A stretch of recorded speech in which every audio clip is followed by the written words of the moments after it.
নমস্কার বন্ধুরা, সবাই কেমন আছে? আশা করি ভালো আছে। ভীষণ ভীষণ তো আজকে দেখছিলাম মা সন্ধ্যাবেলা থেকে প্রচুর রান্না বান্না করছে। তার যথেষ্ট কারণ ছিল, কারণ আজকে বাড়িতে ছোট দাওয়ার জন্মদিন। তো সেই উপলক্ষে ওর কিছু বন্ধু বান্ধব, মানে কিছু টুকটাক ওর মানে বন্ধু বান্ধবদের ও ইনভাইট করেছে বাড়িতে। তো সেই কারণেই মা রান্না বান্না করছিল সন্ধ্যা থেকে। তো রান্না বান্না করছিল আর কি, মা এদিকে রান্না বান্না করছে আর আমি তো এইদিকে ভিডিও করছি। বিকেল থেকে টুকটাক কিছু কিছু রান্না এগিয়ে রেখে দিয়েছিল। তো বাড়িতে এখনো কেউ গেস্ট এসে পৌঁছায়নি, অলরেডি কিন্তু 7টা বাজে, কিন্তু কেউ এসেনি। এদিকে দেখি কাকা কাকিমা বাইরে বসে রয়েছে বারান্দায়। বারান্দায় নয়, উঠোনেই বসে রয়েছে, কারণ বারান্দার দিক মানে উঠোনের দিকটা না ঠান্ডা হয়। তো সেই কারণে ঘরের থেকে বারান্দায় বসে আছে। আর এই যে বার্থডে বয় শুয়ে শুয়েই করছে, ও জানছে বৌদি ভিডিও করছে, তারপর চুপচাপ শুয়ে আছে, পোজ দিচ্ছে আর কি, মাঝে মধ্যে দেখছে একটুখানি। তো সত্যি ও মানে ওর আজকে বার্থডে। তো এই মানে বুড়ো বয়সে বার্থডে পালন করছে। আসলে কিছু গেস্টকে নিমন্ত্রণ করেছে সেই কারণে আর কি। আর এইদিকে তো মাংস রান্না মানে হতে না হতেই, চিকেন রান্না হতে না হতেই এদিকে হাজবেন্ড বসে পড়েছে মাংস মুড়ি নিয়ে খেতে আর কি।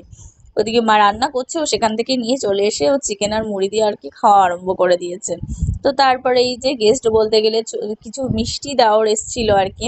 তো ওরা এতটাই লজ্জা পায়, এদিকে কভার দিয়ে মুখটা ঢেকে আছে, আর একটা দেওয়ার ও সাইড থেকে আবার মুখটা সরিয়ে দিল। ও এমন করছে যেন আমি ওর জন্য ঘটকালি করতে বসেছি, এই আর একজন ওর জন্য আমি ঘটকালি করতে বসেছি। এতটাই লজ্জা, মনে হচ্ছে মেয়েরা ওকে দেখে এতটাই পছন্দ করবে যে মেয়েরা পাগল হয়ে যাবে আমার ভিডিও দেখলে। তো তারপরে এই যে কাকার বার্থডে খেতে আমার ছোট্ট বাবুটা আগে আগে বসে পড়েছে, সবাইকে বাদ দিয়ে আগে নিজে আগে বসে পড়েছে। আর ওনাকে একটুখানি সমস্ত খাবার দিতে হবে, যা যা রান্না হয়েছে সব একটু একটু করে দিয়ে সামনে দিয়ে বসিয়ে দিয়েছি, কারণ ওর খাবারের টাইম হয়ে যাচ্ছিল। তো তারপরে এদিকে সবাইকে রাত হয়ে যাচ্ছিল, 9:30 10টা বাজছিল।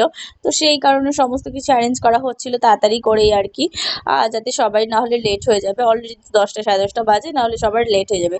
তো আজকে মেনুটা কিন্তু বলতেই ভুলে গেছি, ছিল ফ্রাইড রাইস, কষা মাংস, চাটনি, পাঁপড়, মিষ্টি, পায়েস আর কোল্ড ড্রিঙ্কস সাথে। তো সেই কারণে আর ও একটু মানে কি বলবো, লজ্জা লজ্জা পাচ্ছিল বলে কেকটা করেনি, কেক কাটিনি আর আনেও নি। তো এইদিকে খাবার জোগাড় যন্ত্র হচ্ছিল আর কি, নিচে আসন পেতেই আর কি খাওয়ার ব্যবস্থা হচ্ছিল। তো আমাদের বাড়িতে তো সেরকম টেবিল চেয়ারের ব্যবস্থা নেই। তো এই যে সবার কিন্তু খাওয়া দাওয়া কমপ্লিট, তো ওরা সবাই বেরিয়ে যাচ্ছিল আর কি, দেওর যাওয়া সবাই এসেছিল আর কি। ওর যে বন্ধু বান্ধবগুলো সবাই বেরিয়ে যাচ্ছিল, রাত হয়ে গেছিলো, রাত 11টা বাজে। তো সবাই ওরা বেরিয়ে যাচ্ছিল, এতটা লজ্জা এড়াতে পারিনি, বাইরে বাইরে আমি এই জন্য হালকা পাতলা একটু ভিডিও করলাম। ওরা যখন চাইছে না, তাই জোর করে খুব একটা ফুল ভিডিও করিনি। খাওয়ার সময় ভিডিওটা নেওয়ার ইচ্ছে ছিল, কিন্তু নিতে পারিনি। তো ওরা বেরিয়ে যাচ্ছিল, তারপরে আমাদের খাওয়া দাওয়া পালা। মা এদিকে আমাদেরকে বেড়ে গুছিয়ে দিচ্ছিল আর কি। লাস্টে আমরা 4জনই বাকি ছিলাম, আমি, কাকিমা, মা আর মানে রনও বাকি ছিল আর কি, 3জনই বাকি ছিলাম। রাইসটাও খেতে যতটা সুন্দর হয়েছে, মাংসটাও মানে ততটা অসাধারণ হয়েছে। ও স্যালাডটা তো বলতেই ভুলে গেছি, স্যালাড ছিল। তো সবাইকে মানে সবাই ছিল বলে অনেকে ওই জন্য পার্টি সিস্টেম করা ছিল। তো বন্ধুরা, আজকে ব্লগটা এখানে শেষ। ভালো লাগলে লাইক কমেন্ট শেয়ার করতে ভুলবেন না কিন্তু। Bye bye, tata.